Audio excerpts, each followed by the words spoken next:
Good afternoon, this is Reiki from Reiki's TV reporting from Surakarta. As modern transportation options grow more advanced, traditional modes like the humble pedicab are struggling to stay relevant.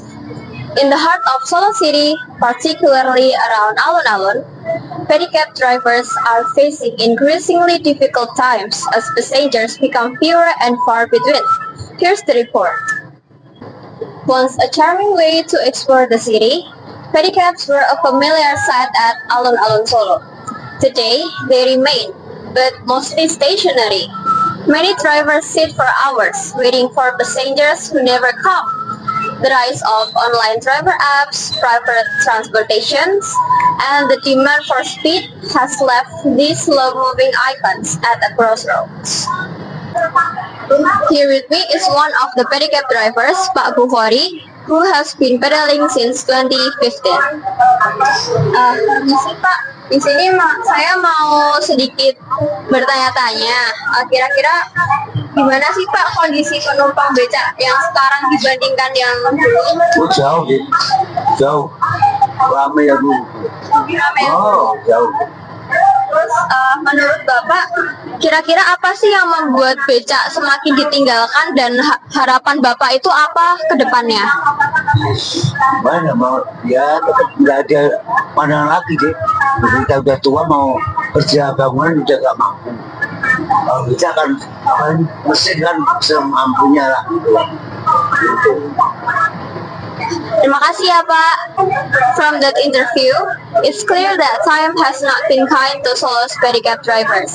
Once able to serve 5 to 7 passengers a day, now they may sit from sunrise to sunset without a single fare. He also pointed out the role of technology, where just a few taps on a phone bring instant transport. But his hope remains that pedicabs could find a second life through tourism, not just transportation, but as cultural experience. Pedicabs were once part of guided tours in Solo. Leisurely rides through Keraton Kasunanan, Pura Mangkunegaran, Kampung Batik Lawean, or the bustling markets like Pasar Gede and Pasar Klewer. They offered not just transport, but a story of tradition, rhythm, and simplicity. Today's tourists often prefer comfort and speed. Many choose air-conditioned cars or online ride-hailing services because they are quicker and more convenient. The shift has deeply affected pedicab drivers, who once depended on tourists wanting to explore the city in a more relaxed and personal way. In the past, riding a pedicab was part of the experience. It allowed visitors to enjoy the sights slowly while talking with the driver, who would often share stories about the city's history, culture, and hidden spots. However, this kind of travel is now being replaced by faster options that don't offer the same connection to the city. Most pedicab drivers are elderly and have been doing this job for years. With the rise of modern transportation, many of them find it difficult to adjust to the new technology and changes in how people travel. They don't use smartphones or apps, and they struggle to compete with online transportation services.